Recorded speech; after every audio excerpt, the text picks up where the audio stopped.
Quelqu'un se souvient d'ici Universe Online? Non. Bah Mark Waid et Dan Mora en ont fait un comics. Mais par contre ils ont repris le nom du cartoon, pas du jeu. Compliqué cette histoire, hein. Générique.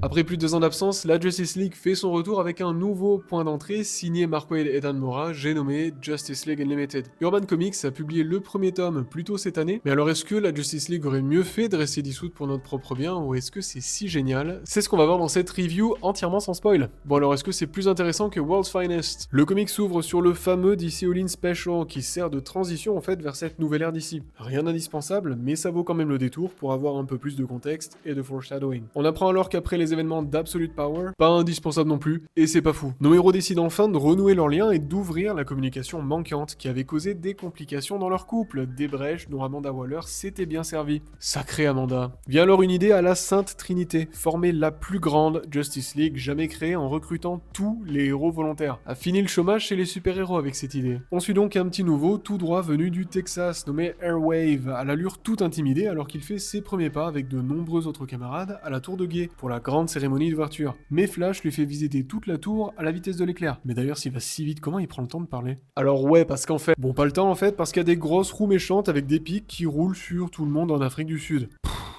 Allez, ça démarrait bien là. Pourquoi Mark Waid est toujours aussi pressé de montrer de l'action bourrine alors que... Ouais non en fait, c'est plutôt kiffant et bien fait alors qu'on découvre comment l'IA de la tour de guet, Red Tornado, organise les interventions en fonction des héros disponibles et de leur spécialité. Et c'est aussi l'occasion pour Airwave de se rendre utile. On dirait un nom de parfum d'intérieur. Airwave. Bon, ça pète de partout, les méchants sont un groupe d'inconnus mystérieux se faisant appeler Inferno. De leur côté, Batman et Blue Beetle, eux, sont envoyés au Costa Rica pour élucider un mystère de disparition d'enfants et de monstres qui semblent les dépasser. Bon, vous l'aurez compris, ça va à toute vitesse, malgré un scénario très classique et des ennemis pas super inspirés. Mais force est de constater que Waid fait la part belle aux héros secondaires. Un choix qui peut diviser mais que je trouve assez justifié avec un tel pitch. Nos héros vont donc passer ces 4 prochains épisodes à enquêter mais surtout à se bastonner alors qu'Inferno frappe encore. Clairement, la partie que j'ai préférée reste les questionnements liés aux échanges et pertes de pouvoir depuis Absolute Power. Des moments plus intimistes qui reviennent notamment sur les héros touchés. Bon par contre ça dure seulement 3-4 pages, et c'est sûrement mon plus gros reproche pour ce tome. D'un côté on a un casting phénoménal qui fait revenir Plastic Man, The Atom, The Question et j'en passe. Mais de l'autre, Waid semble trop vouloir se concentrer sur l'action continue et la trame principale avec Inferno, qui reste encore une fois trop peu intéressante et superficielle à mon goût. En fait on nous vend un nouveau statu quo avec une tour de guet, un nouveau QG où tous les héros d'ici se rassemblent, mais on n'y voit que trop peu de scènes et trop peu d'échanges au sein de cette tour.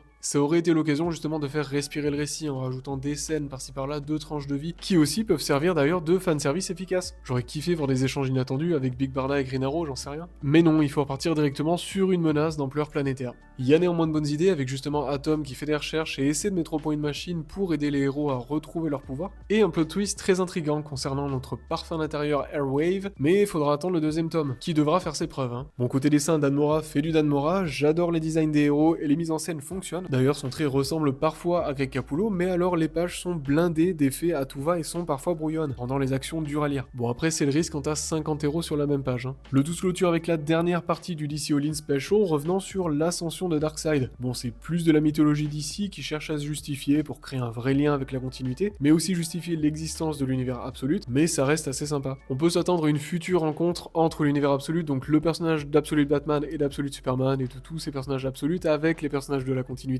Ça peut être très intéressant, mais je vois mal comment les scénaristes vont réussir à mêler les deux tonalités qui sont quand même extrêmement différentes. Bref, en tout cas, si vous avez aimé World's Finest, vous allez adorer ce comics. Moi, j'ai pas aimé World's Finest, donc je n'ai pas adoré ce comics. Mais j'ai passé un bon moment quand même. Ça reste un bon point d'entrée chez Urban Comics dans la gamme DC Prime, malgré le fait qu'il y ait quand même beaucoup d'autoréférences. Donc il y a beaucoup de références aux événements de Infinite Frontier, de Absolute Power et de tout ce qui s'est passé avant. Donc ça peut décourager, on peut passer à côté de certaines choses, mais honnêtement c'est pas important. Puis vous manquez rien. Mes espoirs pour le tome 2 sont que Mark Waid va justement rendre Inferno beaucoup plus intéressant, que justement Mark Waid prenne le temps de souffler et développe un peu la relation entre les personnages et aussi son statu quo plutôt que d'aller encore une fois dans des menaces d'ampleur planétaire qui s'enchaînent encore et encore parce que c'est creux quoi. Alors qu'il a d'excellentes idées, qu'il plante de super graines qui devraient arriver à l'avenir et qui j'espère vont justement donner ce ton là au récit, celui que j'attends.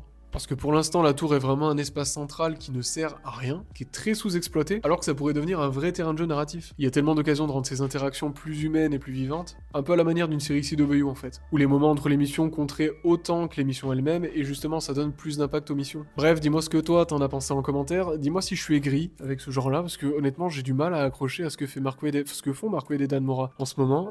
Bref, je suis très curieux d'avoir vos avis sur ce premier tome. Je lirai le deuxième, de toute façon, je tue la VO. Merci d'avoir regardé cette vidéo. On se retrouve très bientôt sur One More Day Comics. Bonne lecture à tous.